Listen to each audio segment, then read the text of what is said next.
창세기 1장 1절부터 11장까지는요, 전체적인 전 인류의 역사를 기록한 것 아마 여러분들 그 정도는 알고 계실 줄로 생각됩니다. 자, 하나님의 천지 창조가 있죠. 그 뒤에는 어떤 일들이 있죠? 타락이죠, 타락. 그죠? 죄가 들어옵니다. 아담과 하와가 하나님의 말씀에 불순종해서 타락하게 죄가 들어오죠.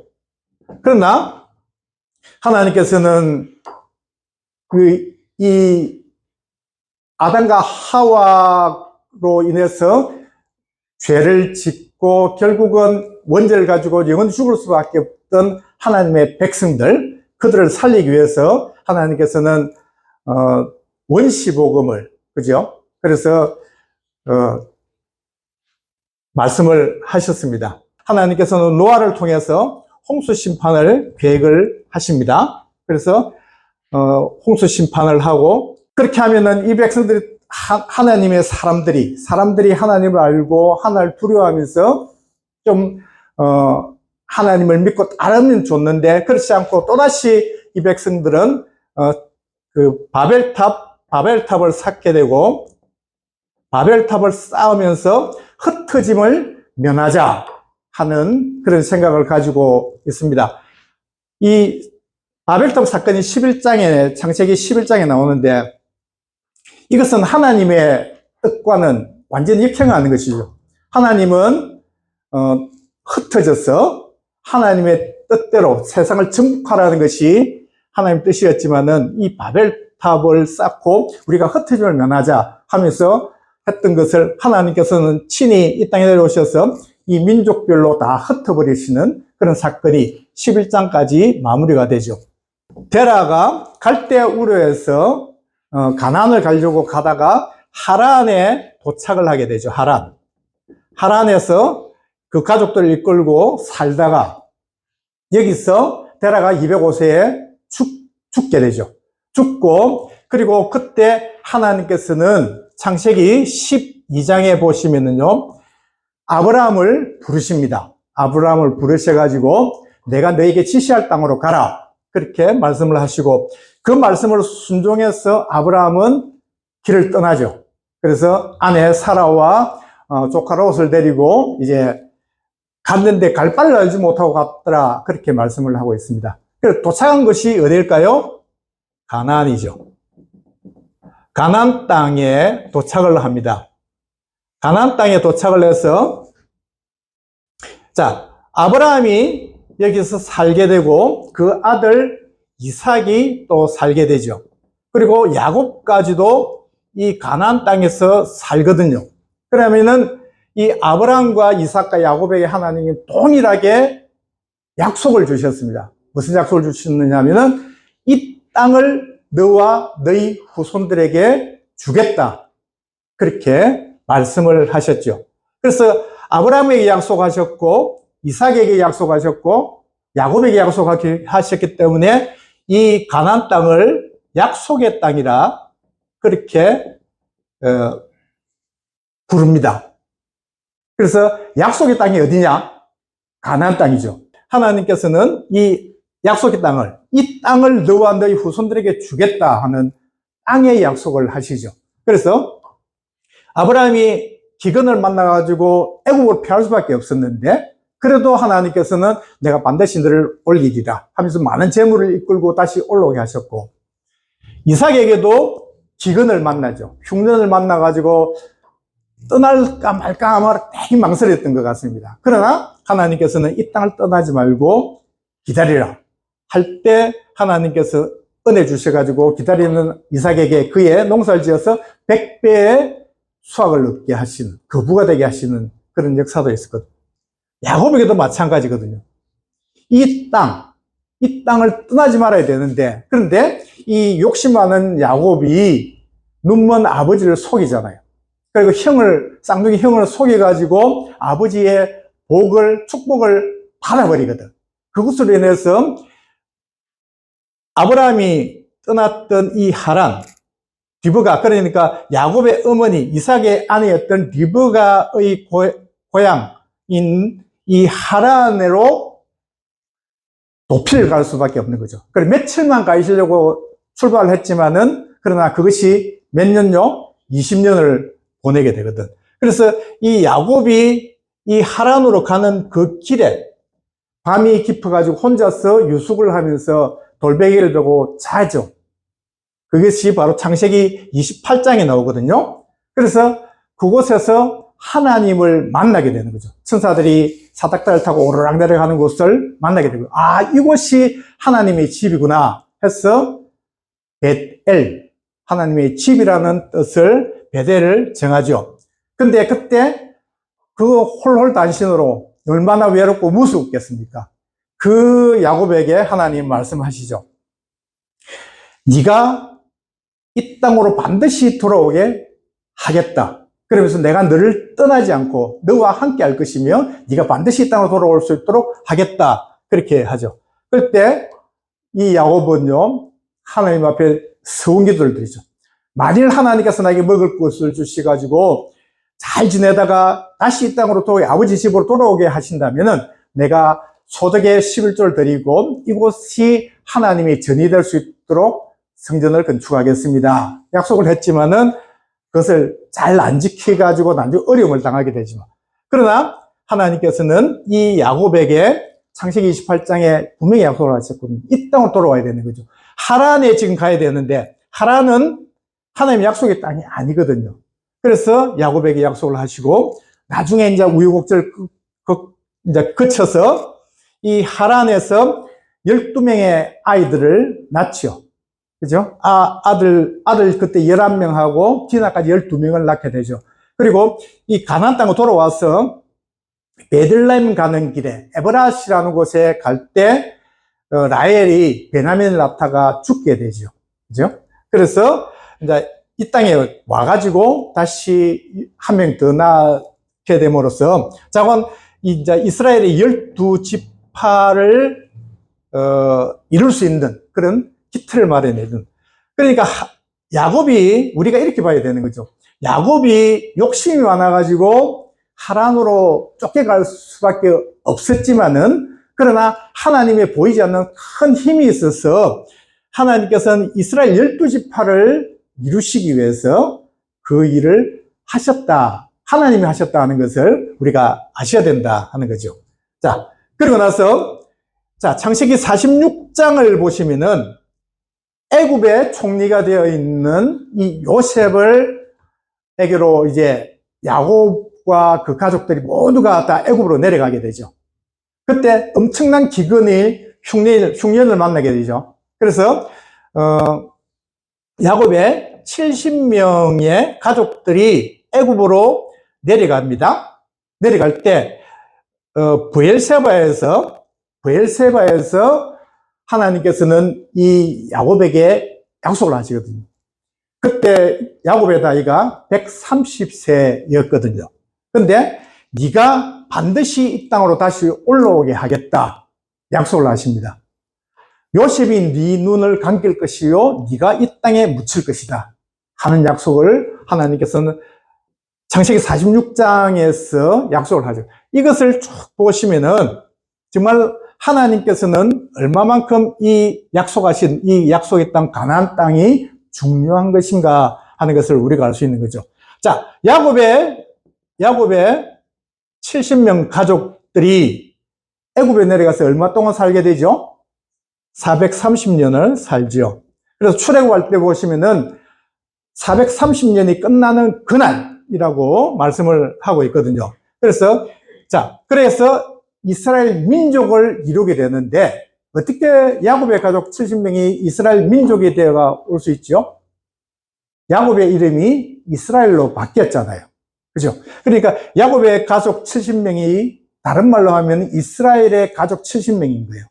그리고 430년이 지나니까 이스라엘 가족이 아니고 이제 이스라엘 민족이 되어서 이제 출애굽해서 바로 그 하나님이 약속하셨던 그 가나안 땅을 향해서 가는 그 여정이 시작되는 것이 출애굽기다 하는 거죠.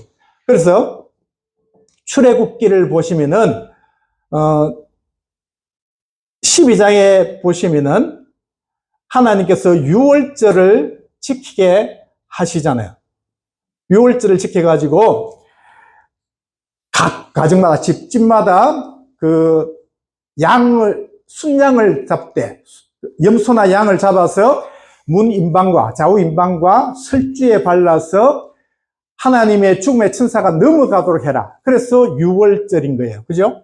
그래서 이 출애굽기 12장은 굉장히 중요한 장입니다. 이 정도는 우리가 알아놓으시면 좋고, 그리고 이제 우리가 성경을 이해하고 하는데 꼭 필요한 연도가 있어요. 여러분도 다 연도를 외우실 필요는 없고, 저도 뭐 다른 모르겠지만은 중요한 것들이 있어요.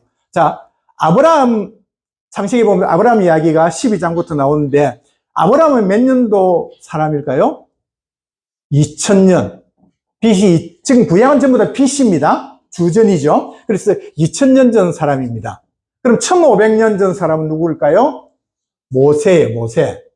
그죠? 1500년 전 사람은 모세입니다. 그래서 출애굽기 모세를 생각해야 되고, 그리고 또 500년 후에 1000년 전의 사람은 누구일까요?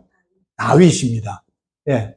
다윗 이야기는 조금 이따 하기로 하고, 자, 출애굽할 때 모세가 1500년 전 사람이라 하는 것을 우리가 보죠. 그래서 모세와 같이 그 시대에 살았던 사람이 요수아, 갈렙, 이런 사람들도 동일하게 이 1500년대에 살았던 사람이다. 우리가 추정을 할 수 있다 하는 것이죠. 그래서 이 12장을 지나서 이제 하나님께서 하나님이 하실 수 있는 애굽의 10재앙을 내리시잖아요. 그래서 애굽의 10재앙 정도는 여러분들 다 외우실 수 있죠? 네, 다 외우시겠지. 네. 자, 그래서 이 6월절을 지내고 이제 애굽을 해야 되는데, 출애굽은 언제 했을까요? 며칠 날? 네, 1446년 맞습니다. 정말 잘 배우셨네요. 1446년이 맞습니다. 언제? 며칠 날? 1월 15일. 오, 감사합니다. 1월 15일. 1월 14일이 무슨 날입니까? 6월절입니다. 6월절 다음 날, 6월절 양을 잡아서 그 밤을 지나고, 그러면 15일 다음 날 아침에 일어나면은 6시 이후로는 그 날이 바뀌잖아요. 15일 날 이제 언제 출발할 거예요? 몇 시쯤 돼서? 저녁 해질 때. 신명기 16장 6절 보시면 해질 때 출발을 하는 거예요.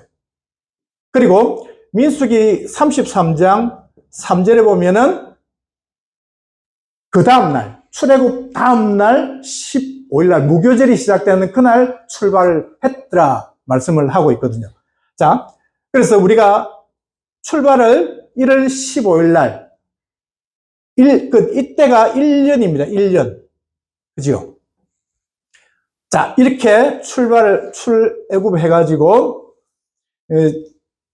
가다 보면은, 출애굽기에 보면 여러 가지,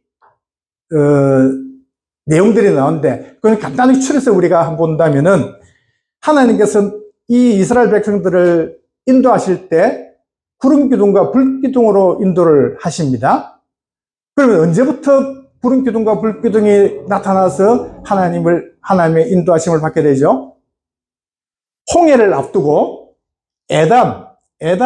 에담이라는 그 광야 끝에 갔을 때 홍해를 앞둔 바로 그 시점에서 구름 기둥과 불 기둥이 나타난 거예요.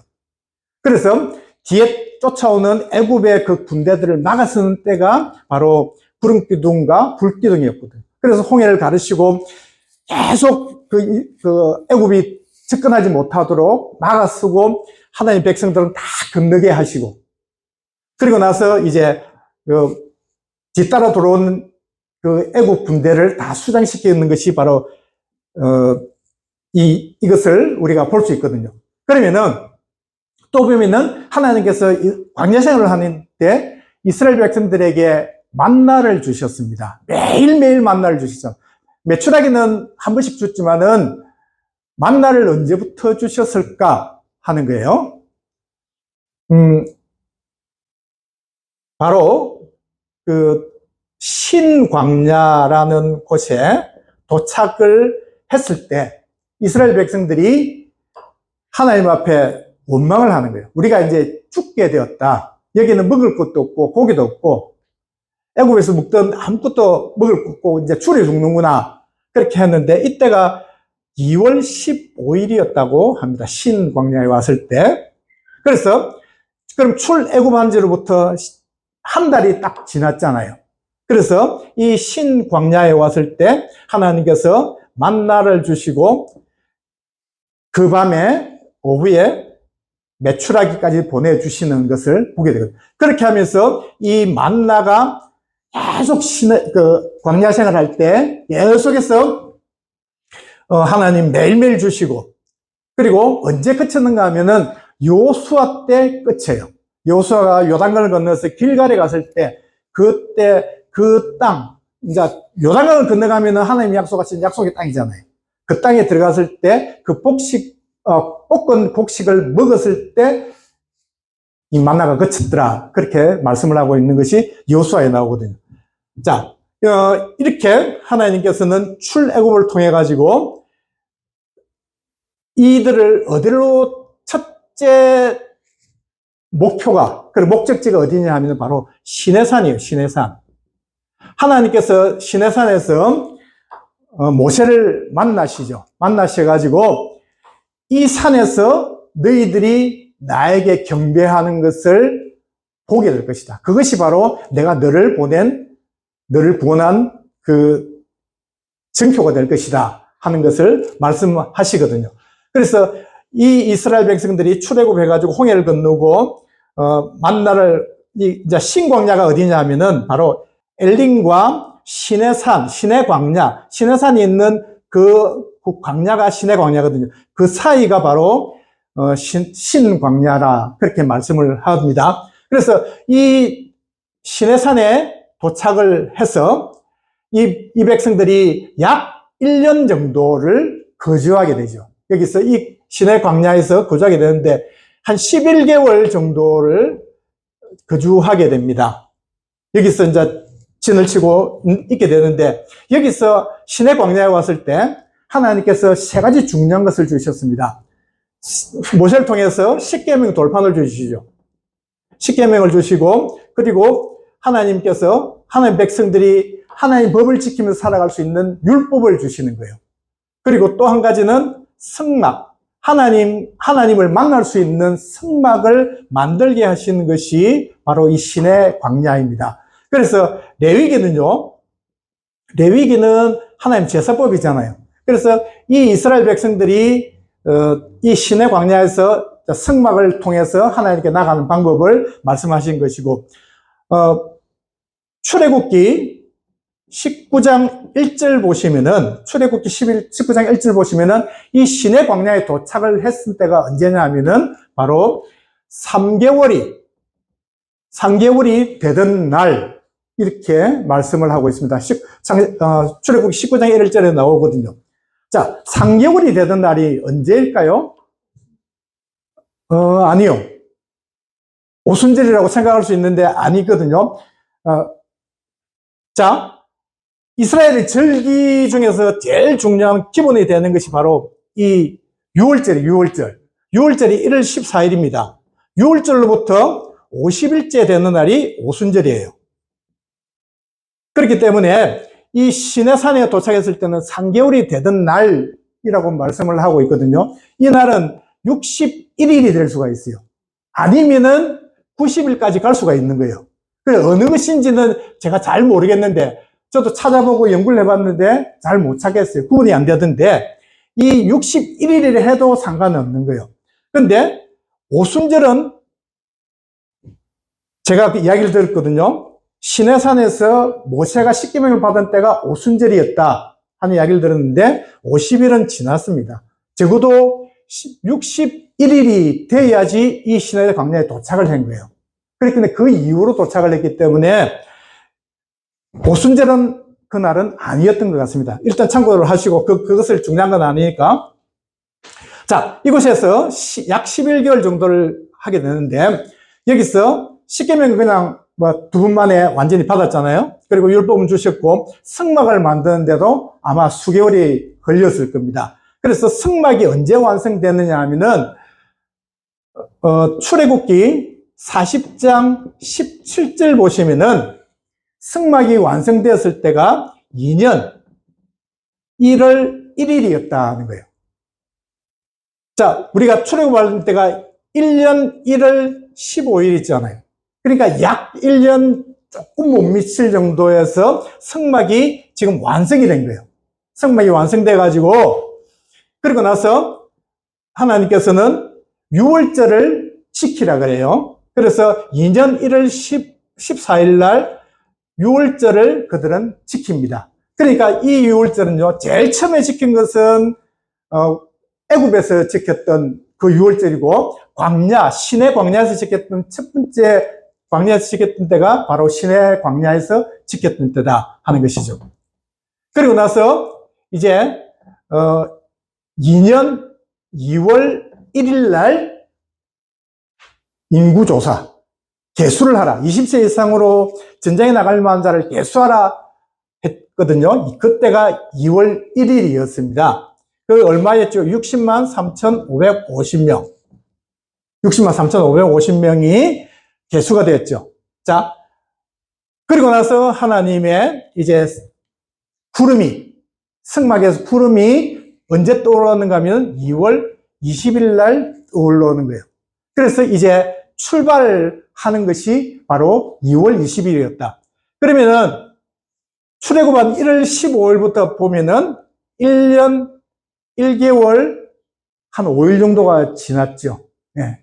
그렇게 우리가 정리를 하시면 될 것 같습니다. 자, 출애굽 해가지고 이제 시내산에 도착을 했었고, 시내산에서 2년 2월 20일 날 출발을 합니다. 어디로 갑니까? 목표가 어디죠? 목적지가 가나안 땅이에요. 가나안 땅을 가는데, 근데 시내산에서 성경에 보면요, 가데스 바네아라는 곳에 오게 됩니다. 가데스 바네아에 이게 이제 바란 광야입니다. 여기서 민수기 13장에 보시면은 가나안 땅 정탐을 하게 되죠. 그래서 정탐을 하게 됨으로써 자꾸 비격이 일어나잖아요.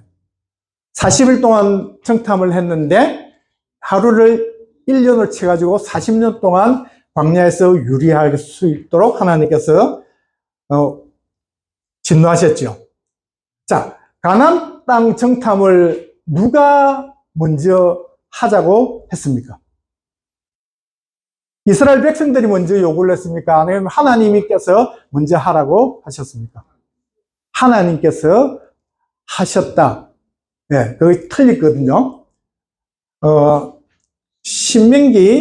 신명기는 나중에 전부 다 지나고 난 뒤에, 40년 지나고 난 뒤에 이스라엘 백성들을 모아놓고 추억하면서 모세가 설교하는 것이 신명기거든요.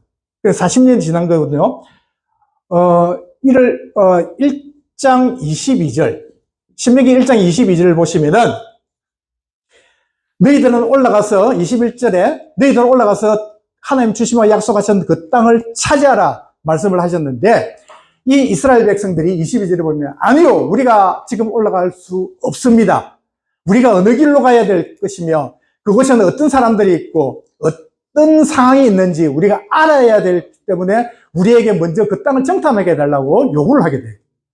그래서 그렇게 하니까 하나님께서는 좋다. 그러면은, 각 지파에 한 명씩 12명의 정탐꾼을 보내게 되죠.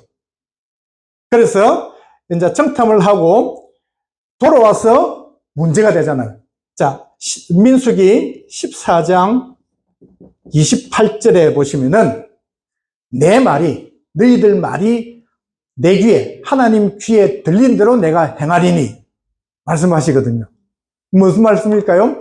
이 10명의 정탐꾼들은 우리가 죽었다. 우리는 이제 밥이다. 먹이다.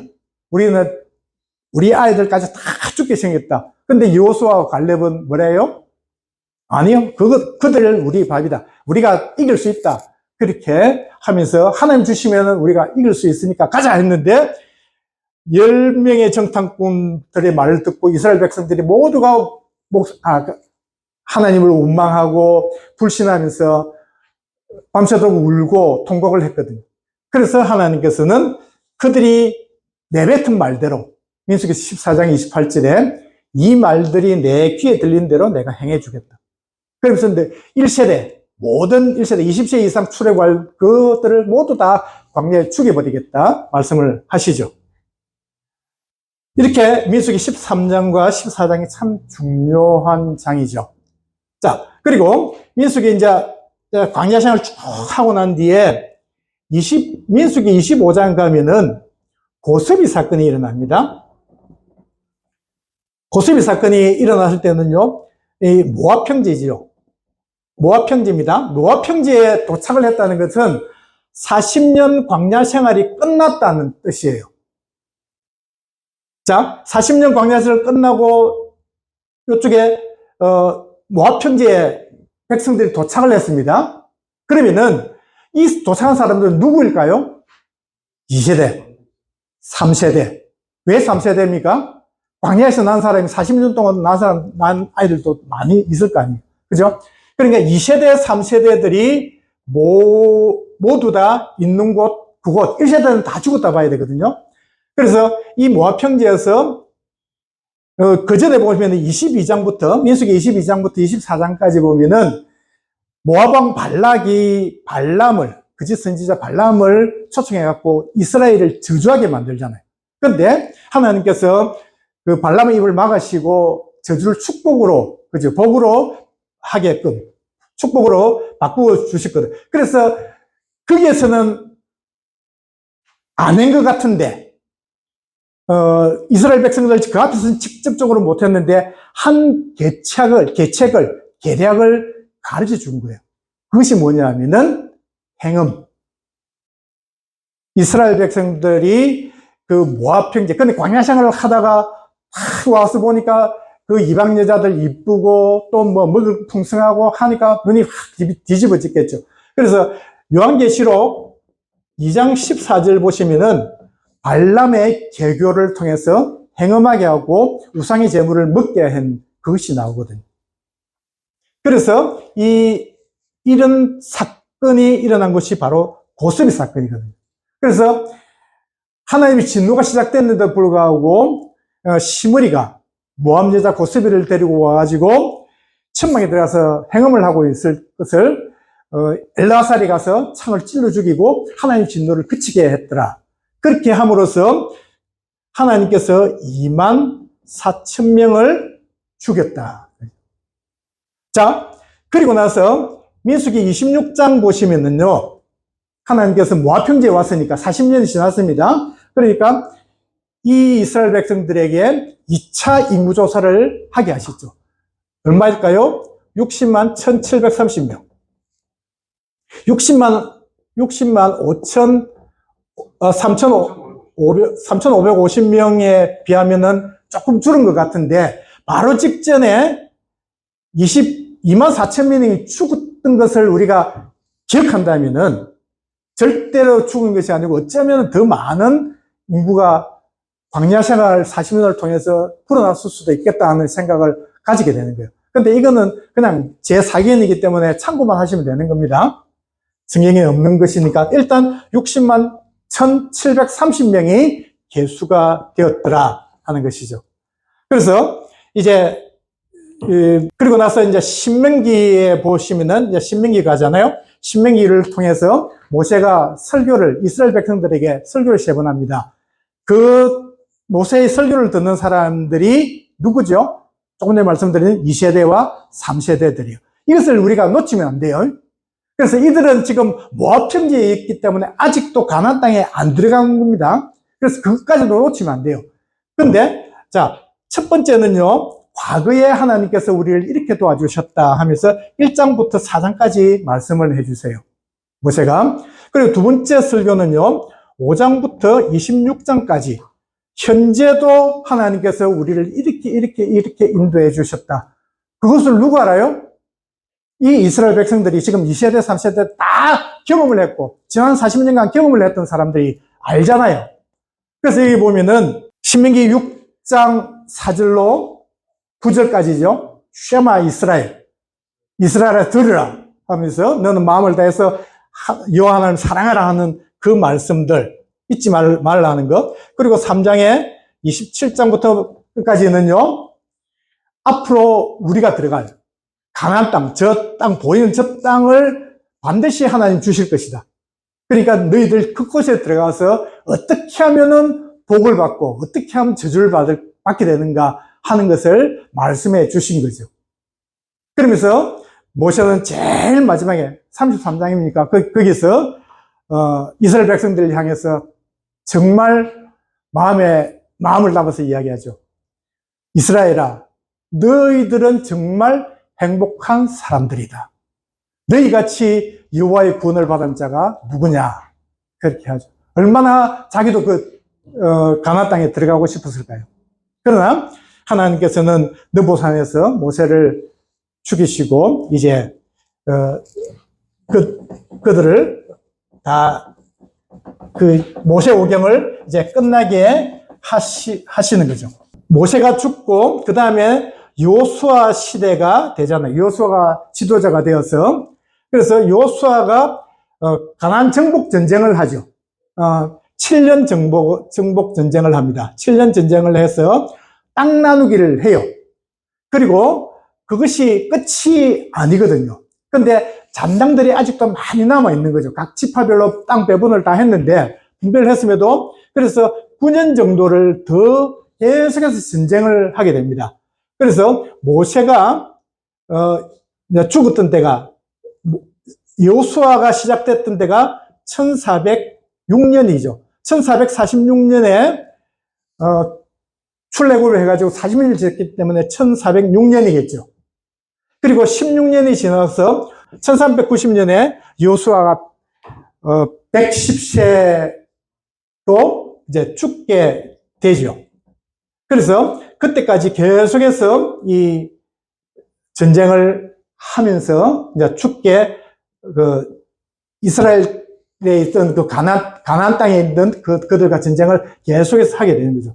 그러나 그래도 아직도 그 가나안 일곱 족속이 완전히 없어지지 않으니까, 자, 여호수아가 죽고, 여호수아를 알지 못하는, 그러니까 하나님께서 이제 이스라엘 백성들 중에서 나이 많은 장로들, 그들이 하나님이 어떻게 역사하셨는가를 아는 그 사람들이 죽고 난 뒤에는 이 이스라엘 백성들을 더 이상 가르칠 사람도 없는 거죠. 그러면서 사사시대가 이제 시작이 되죠. 사사시대가 언제까지 되느냐 하면은 왕이 세워질 때까지 왕정시대, 그죠? 사울이 세워지는 1050년까지 이제 세워지게 됩니다. 그러니까 1390년에서 1050년까지 하면은 사사시대를 340년이에요. 340에서 350년 정도를 사사시대라 하는데, 사사시대에는 몇 명의 사사가 있습니까?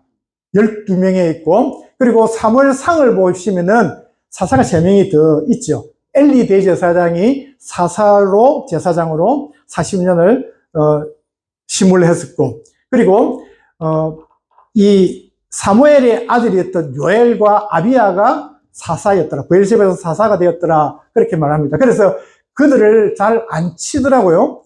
그러나 사무엘이 사사의 일을 대신했을지 몰라도 성경에는 사무엘은 사사가 아니에요. 성경에서는 말하는 건 사사가 아닙니다. 그는 지도자였어요. 그죠? 이스라엘이 지도자였을 뿐이지, 제사장이 지도자였을 뿐이지 사사는 아니었다는 거죠. 그래서 그까지 친다면은 성경에 등장하는 사사들은 모두 15명이었다 하는 것이죠. 그래서 1050년에 이제 사무엘에 의해서 이 사울이 왕으로 세워지게 되고, 그리고 40년 후에 1010년부터 970년까지는 다윗이 왕이 되고, 970년부터 930년까지는 솔로몬이 이제 왕이 되고, 이때는 40년 완전 한 나라였기 때문에 통일왕국 시대 120년이라 말을 하죠. 그래서 이 솔로몬이 왕으로 즉위했을 때, 그때가 930년이었는데, 970년이었죠. 시작인. 그래서 4년이 지난 뒤에 성전 건축을 합니다. 그러니까 4년이 지나면은 966년이죠. 그리고 7년에 걸쳐서 이제 성전 건축을 하기 때문에 959년에 성전이 완공이 돼요. 그것이 제일 첫 번째 성전, 솔로몬 성전입니다. 그죠? 그때가 이 솔로몬 성전이 언제까지 존속이 됩니까? 586년, 예루살렘이 멸망할 때까지, 그때까지 이제 존속이 되는 거죠. 자, 그리고 나서 솔로몬이 노년에 타락을 하게 되죠. 타락을 하게 되면서 이 930년에 결국은 이제 분열 왕국 시대가 시작이 됩니다.